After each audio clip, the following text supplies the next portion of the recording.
Cuba. What is going on in Cuba? The mainstream media is staying pretty quiet on what's going on over there. We know that there have been internet outages. We know that we waited a long time before we got anything out of the White House, and certainly some mixed messages about what was the root cause of the protests we're seeing there. Welcome back to the Foreign Desk Podcast. I'm Lisa Daftari. I'd like to introduce you to our guest for today, who's not only an expert on Cuba, but he was born there and forced to escape with his family at the age of 7. So he understands that country extremely well. He experienced it firsthand, and he'll give us some history and perspective on the current situation in Cuba. I'd like to welcome to the show Humberto Fontova. I keep messing that up, right? Cuban political analyst, author of 6 books, 3 of them on Cuba, including the most recent, The Longest Romance, The Mainstream Media and Fidel Castro. Humberto is also a columnist at Town Hall, Newsmax, Front Page Magazine, and other publications. Welcome to the show, Humberto. Thanks a lot for the invitation, amiga. Great to be here. Sure. Obviously, you have such a unique perspective. You're probably watching Cuba with much more, scrutiny about the government, about what's going on, about the people's wants and needs, and why they're out on the street. What's your bird's eye view for those who may not understand it the way that you do? What's your bird's eye view of the situation? What they've got to keep in mind is that the regime, a lot of the same people running Cuba today, or basically the same people who were running it in the early 1960s. We're talking about a regime that jailed and tortured political prisoners at a higher rate, or a very similar rate to Stalin's regime during the Great Terror. I'm talking per capita. Obviously, Stalin had a lot more people to torture and jail. Cuba only had a population of 6.5 million. In 1960.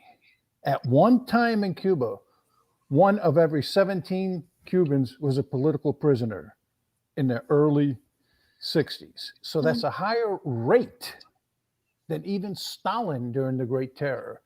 The regime basically running Cuba today, they murdered more political prisoners in their first 3 years in power than Hitler's regime murdered in its first 6. And that's in absolute numbers. And they drove out 20% of the Cuban population. Now, some of our listeners are going, and viewers are going, well, so what, Humberto? Everybody always tries to leave Latin America and get into the U.S.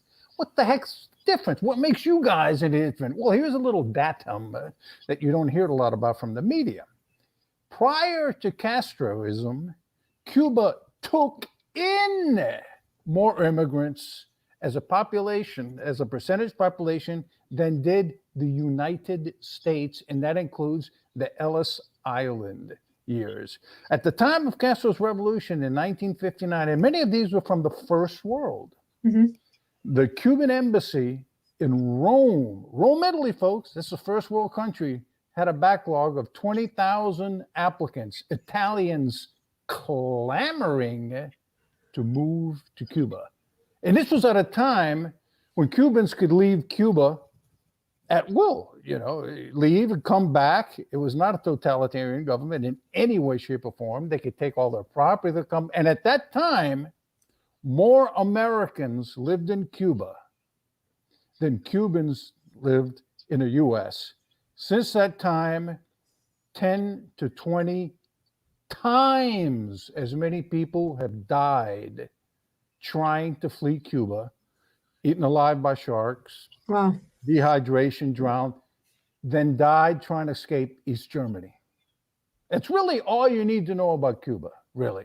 Right. Prior to Castro, one of the highest rates of immigration in the world, people clamoring. After Castro, 20 times as many people die as East Germany.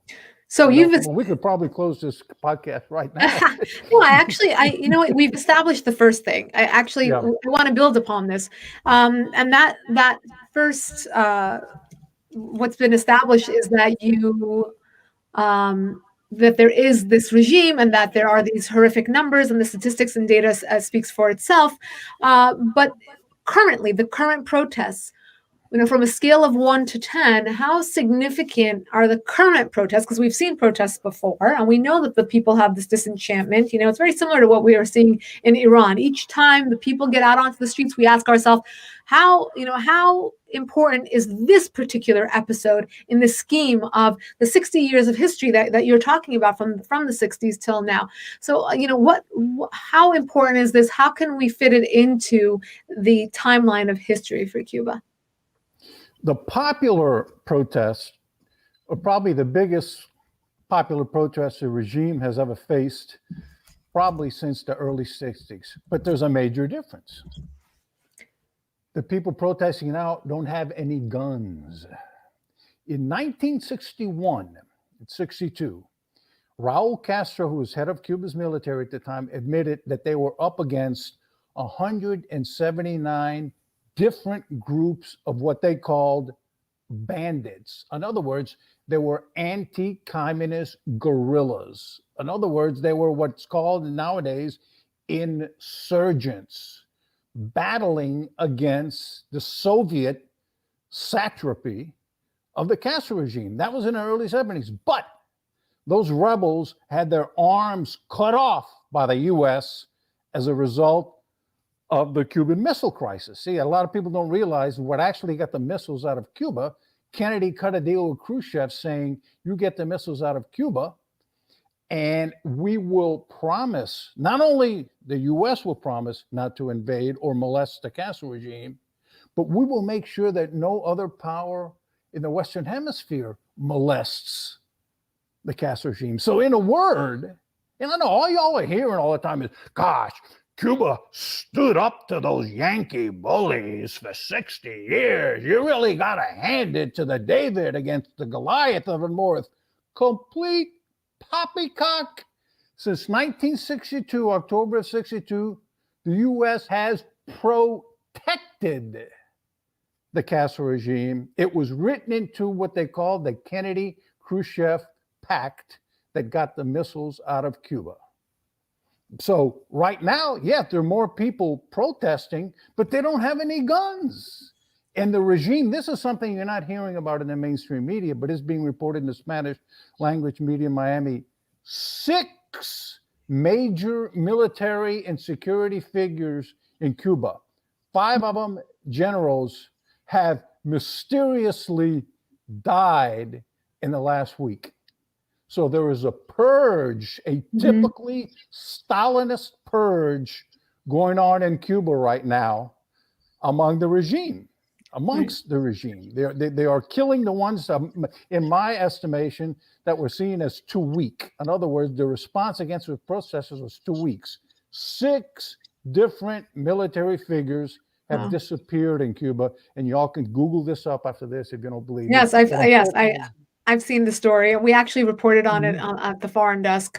It was in our morning email earlier this week. Everything you say, it's heart-wrenching. It truly is. Obviously for the sake of human rights, and for, the people are on the streets chanting freedom. They're waving American flags, and obviously it pulls at our heartstrings in a certain capacity.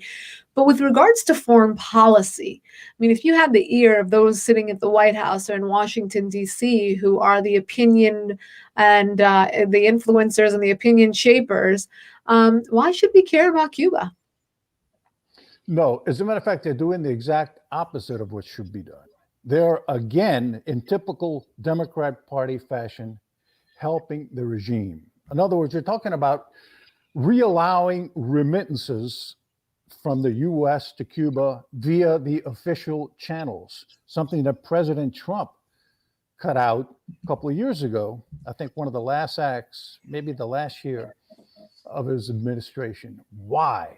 Because the regime, in one form or another, sucks off 74% of every dollar sent to Cuba in remittances. It isn't help to the regime. President Trump had a lot of Cuban Americans on his team who advised him, people who had lived communism, had studied the communist regime, and they knew how Castro regime games the system. games the U.S. system any way they can. And they were telling them, look, all those remittances, they'll make a big show in the media, and their agents' influence in the U.S. will say, oh, gosh, this will help Cuba's families. We need the people in South Florida, primarily, and other places, to be able to send remittances via Western Union to Cuba to help their families. Gosh, to help the children. In fact, the regime was scamming 74%, and they will do it again, and it looks like it's going to happen again. I want to read. President Trump cut it out. After President Trump cut it out, he knew what shenanigans, but it looks like the Biden administration is going to reintroduce that scandalous procedure. I wanted to go forward and read a tweet from someone at the State Department with regards, confirming everything that you're saying. Just really echoes that lack of care and lack of acknowledgement of what the people in Cuba are going through. But I want to stop and ask you, we know what shouldn't be done. And I couldn't agree with you more with regards to getting the people the help and really cutting out this regime. It's very parallel, because we cover Iran on this show a lot, and very, very, very parallel to that situation where you can't trust the regime and you just have to go directly to the people. But what would be your formula, prescription as to how to solve this? I mean, how could the Biden administration or any administration really help the people of Cuba in a significant way? Given your background, you remember how they got rid of Soleimani? What was his name? Qasem Soleimani. You remember how they got him? Mm-hmm. This isn't my idea, but I'm seconding it. It's being proposed by a lot of Cuban exiles. And all it will take, it won't take boots on the ground. It will take a couple of armed drones hitting some key targets in Havana. End of immediate problem. Of course, other problems would ensue. Mm-hmm. And to talk about the people who will say, are some of our viewers and listeners go, oh, good grief, Humberto. Heavens for Betsy, we're going to get caught in another. Again, I mentioned nobody's talking boots on the ground. And let me give you a couple of quotes. We put Castro into power. There's no other way to put it. That was the U.S. ambassador to Cuba from 1957 to 59, Earl T. Smith. We are responsible for it. Let me give you another quote. We owe the Cuban people a debt so great that we could never repay it, even if a forthcoming administration wanted to. That's E. Howard Hunt, the CIA man who is in charge of the political division of the CIA and of the Bay of Pigs Liberation Front from 60 to 62. So we put Castro there. And here's another official that says we owe him a debt. Well, that could be paid very, very easily. 2 drones, I guess. To that point, how deep is the support of the regime? I mean, if these drones were to hypothetically, target a handful of those at the top, how deep is their support within society or within the military, within the police force, within the upper echelons of society? It's so hard to say this, just like it was in the Soviet Union. But you remember there was a documentary, and I forget the name of it, after the East German government fell, that had it was about the Stasi, the secret police, and it determined that about 30% of the East German population were actually secret police, either informers or members themselves. I think it's probably about the same in Cuba. You've got so many people linked to the regime, typically in police services. I've always said, you can't do it, just like you couldn't do it with Hitler. After Hitler fell, oh, I wasn't a Nazi. Oh, no, heaven forbid. No. Oh, no, we were a Nazi. And you saw the same thing in the Soviet Union and so forth. But there's really more. It's not 2 or 3%. It's probably more like 20, 25% in all totalitarian regimes that are linked to the regime one way or the other. And I would say that's probably a good estimate in Cuba. Mm-hmm. Another thing that contributed to the people coming out onto the streets, as we're seeing in many parts of the world, was the COVID pandemic, meaning it wasn't it wasn't the main reason. I mean, obviously these disenchantments, exist. And then we always say people don't dream about, liberty and freedom and go out onto the streets. They have to actually be hungry and jobless. And then that's what forces them out onto the streets for those ideals of liberty and freedom, right? In the case of Cuba, COVID obviously played a role there, but not entirely. Obviously, their calls are much broader than just Cuba. But it seems like some people in Washington, D.C. took advantage of this to really just dismiss the gravitas of these protests. There's a tweet from the State Department that said this is basically just about COVID. Julie Chung, the acting assistant secretary, said peaceful protests are growing in Cuba as the Cuban people exercise their right to peaceful assembly to express concern about rising COVID cases and deaths and medicine shortage. We commend the numerous efforts of the Cuban people mobilizing donations to help neighbors. So again, that's the State Department's acting assistant secretary for the Bureau of Western Hemisphere Affairs. She should have a better handle on what the situation is in Cuba. She should have a better handle on the recent history of Cuba, just 60 years. Why are they denying what's going on here? No, it's an old look. Ever since 1960, every single Democratic candidate for the U.S. presidency has been endorsed by the Castro regime. It started during Kennedy. Castro said, this is in an article I wrote for townhall.com, if our viewers would like to see it, this week. He said, we better hope Kennedy wins this election, because if Nixon wins, our revolution won't last. Well, he was vindicated 50 times over with the Bay of Pigs and the missile crisis. But in other words, the Democratic Party has always been, and there's a quote from James Burnham in his famous book, Suicide of the West from 1964. He says, the liberal cannot strike forcefully and wholeheartedly at the communist for fear of wounding himself in the process. They believe in too many of the same things. You see, for a liberal to go out and crush, and you'll notice that's why they kind of beat around the bush. Oh, really? It's the COVID issue. It's the fact that we can't set remittances. No, folks, the people on the streets were crying, down with communism. They were saying, down with the dictatorship. They were screaming, Diaz-Canel, who is the hand puppet that the Castros put up there, they were saying, Diaz-Canel Singao, who translates into American into MFer. That's what they're saying. This isn't a COVID. I mean, COVID obviously contributed to it. But wait a minute. Then you ask yourself, well, wait a minute. Haven't we been hearing for 50 years, and especially for the last 10 years, about the wonderful free health care that Cubans enjoy? Oh, as a matter of fact, go back just 2 weeks ago, the media, see, all the ones with Havana bureaus especially, that's the ones that you really have to be leery of. And they all have Havana bureaus except for Fox. They were screaming about, the Castro regime invented a COVID vaccine that's better than any of ours. And a few years ago, they were coming out cancer. Castro regime invented a cancer vaccine. And they invented a meningitis, mate. Totally bogus, folks. When you see a report coming out of Cuba by CNN, by MSNBC, ABC, all of those people, in other words, when you see reporting from Havana, start laughing at it right now, because these people got their Havana bureaus for a reason. First of all, they were vetted very carefully beforehand, the reporters. And then after they get to Cuba, they are tailed.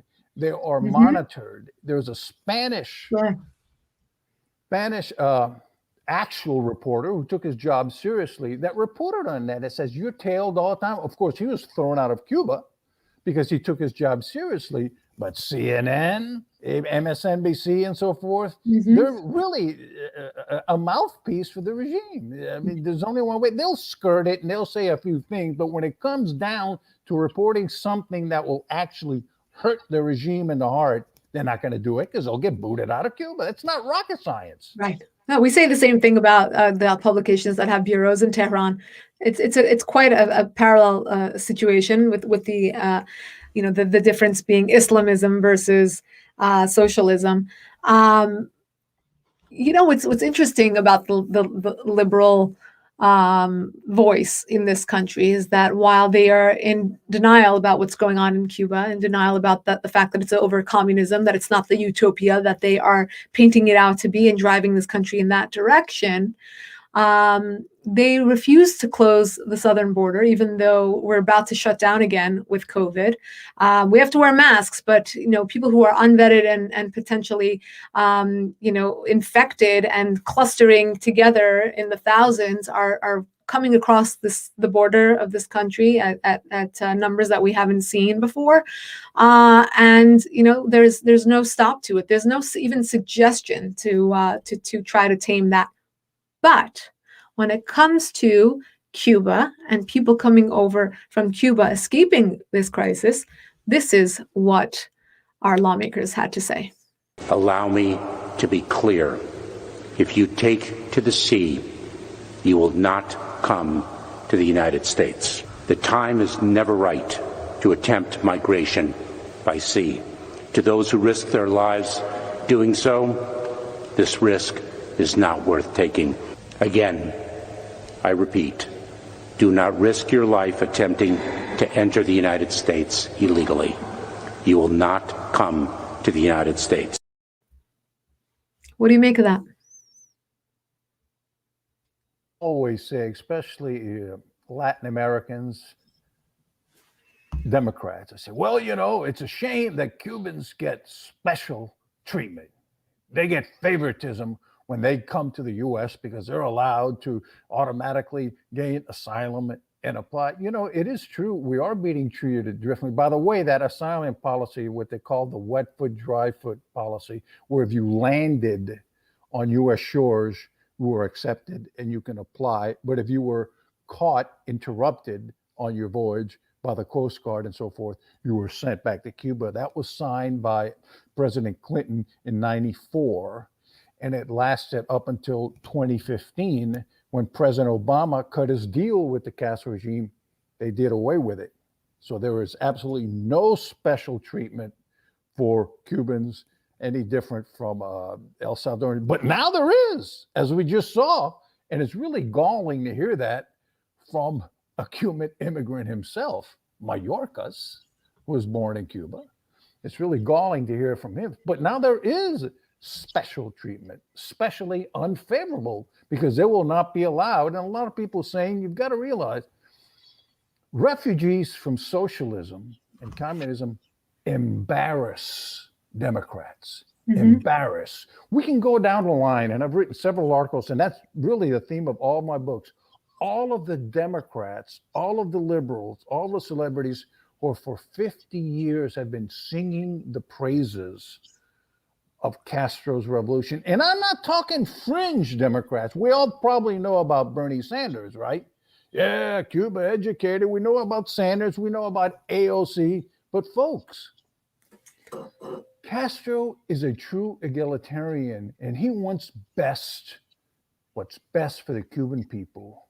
We greeted each other as old friends. That's not Bernie Sanders. That's not AOC. That's Jimmy Carter, Democratic president of the United States, Democratic president. Everywhere we were in Cuba, we were surrounded by smiling, laughing children. Fidel Castro is very shy. I like him and consider him a friend. That's George McGovern, presidential candidate of the U.S. for the U.S. from the Democrat Party. And I could go down the line. These aren't. Why though, Humberto? Why? Why this love affair? This kinship. Well, it's because of the BS that they've been fed. Of course, they start. People, Democrats and liberals, they start with a bias towards socialist regimes. And then the Cuba was the coolest of all because, hey, man, when these guys came down from the hills in 1959, with the long hair and the beard. You had Fidel Castro, man. They were the first beatniks. You had Fidel Castro, man. He looked like Jerry Garcia, the Grateful Dead, man. And Raul Castro had a ponytail, baby. He had a blonde ponytail, shoulder length hair. Man, he looked like Bob Weir of the Grateful Dead. Che Guevara, take away that wispy beard, looked like Jim Morrison of the Doors, man. So these are the cool beatnik guys. And people saw a difference. You know, the Soviet regime by that time, by the late 50s, you know, they had these old, fat, dumpy guys in ill-fitting suits. Mm-hmm. And in the you had a bald golfer as president, you know, Eisenhower, boo-boo. But man, in Cuba, you had these guys in their early 30s with beards and long hair. These guys are cool. And that stigma, I'll give you an idea. Fidel Castro, in April of 1959, Fidel Castro spoke at Harvard University on the same bill as beat poet Allen Ginsberg, because it seemed perfectly natural, perfectly congruent. Hey, man, two cool beatniks, daddy-o, no matter how much they murdered, and I told you about the murder and torture rate, and yet we're talking about a regime, the beatnik regime, the cool guys, who jailed and tortured the longest suffering female, Black, and gay political prisoners in the modern history of the Western Hemisphere. We're talking about the only regime in the history of the Western Hemisphere to herd gays into forced labor camps for the crime of being gay or appearing to be gay. We're talking about the only regime. Everybody wears a Che Guevara shirt, you know, and hey man, didn't he play at Woodstock? Wow. No, the regime Che Guevara and Fidel Castro co-founded is the only regime in the modern history of the Western Hemisphere to outlaw rock music and herd rock music fans into forced labor camps. But that, what I've just told you, doesn't seep into the mass culture. You know, my books are out there, but let's face it, since you've got CNN, MSC reporting from Cuba, what I just told you just doesn't make it. Right. I was just going to ask, you know, to what extent is the role of the media? As you said, they're embarrassed by the facts on the ground, right? So, you know, this fake news about Cuba and whitewashing the crimes of the regime there, you know, to what extent is it shaping the conversation, and how can we break free? It's responsible for the whole thing. Like I say, I'll hold it up again, but it's the longest romance. I call it the longest romance because it started in 1957. Which, you know, you can say in 57, nobody really knew what Castro was going to do. Some people did. And they were warning the State Department and the CIA about it. But the State Department and CIA were both helping Fidel Castro and Che Guevara at the time. So nobody knew. So you could say, oh, he's wonderful. He's going to be Robin Hood. He's helped here and there. But for goodness sakes, people, 6 years later, and that's because the Castro regime made it a point to cultivate the media. As a matter of fact, Che Guevara in his very diaries said, more important to us than rural recruits for our guerrilla army were U.S. media recruits to export our propaganda.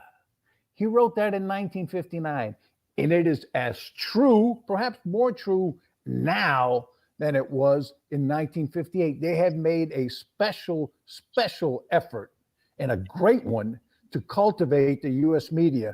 Castro awarded a medal, and there's a picture of this. People can Google this up if they put my name in it.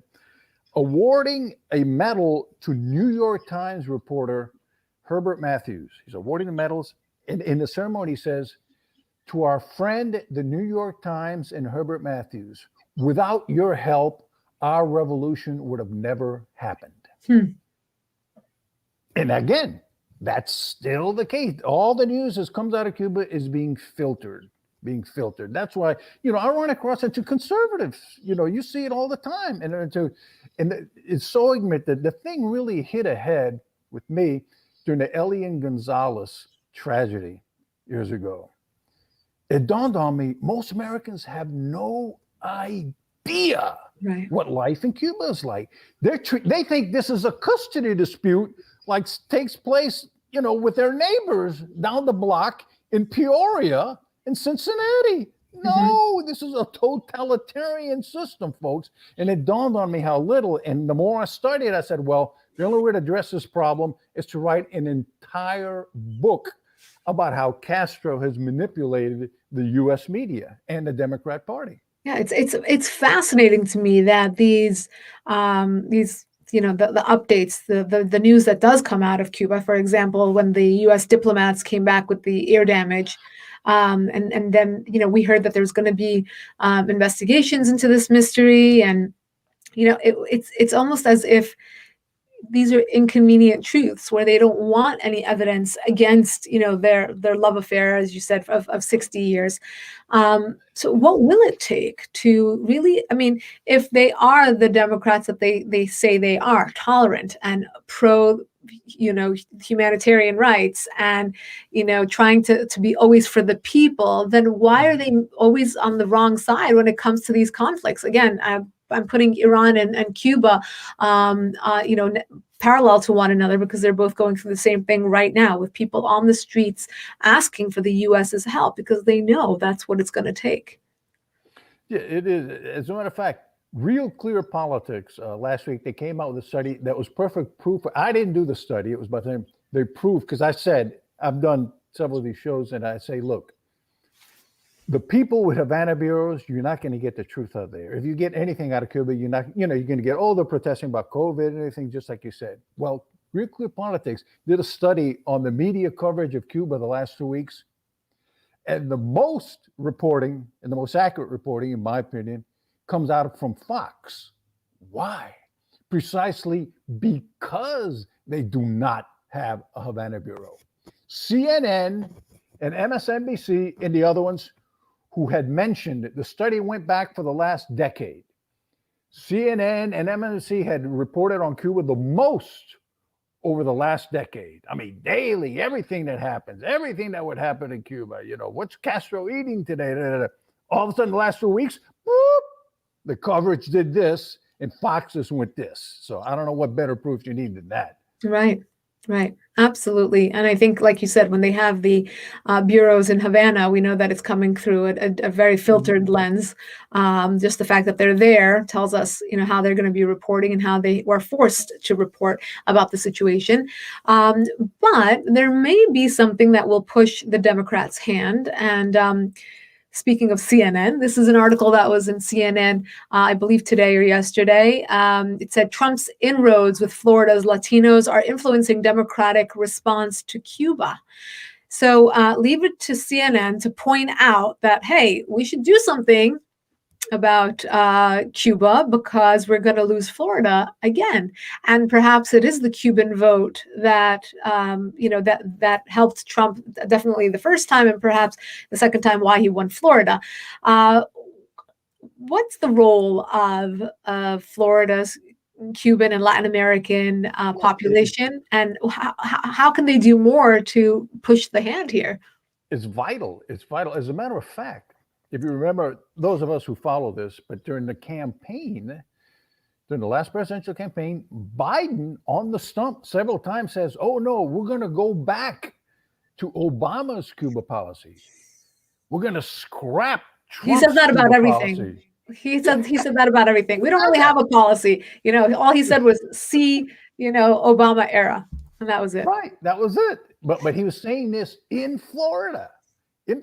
Two Cuban American audiences, Venezuelans, no, I'm going to go back to the Obama policy of engaging with the Castro regime. So what Trump is doing, well, you know something? That was during the election. And then when they saw how badly they were hammered by especially Cuban Americans, it's hard to find an exit poll, and you're not going to get to it, but the exit polls, because Cubans are not even a majority of Hispanics in Miami-Dade anymore.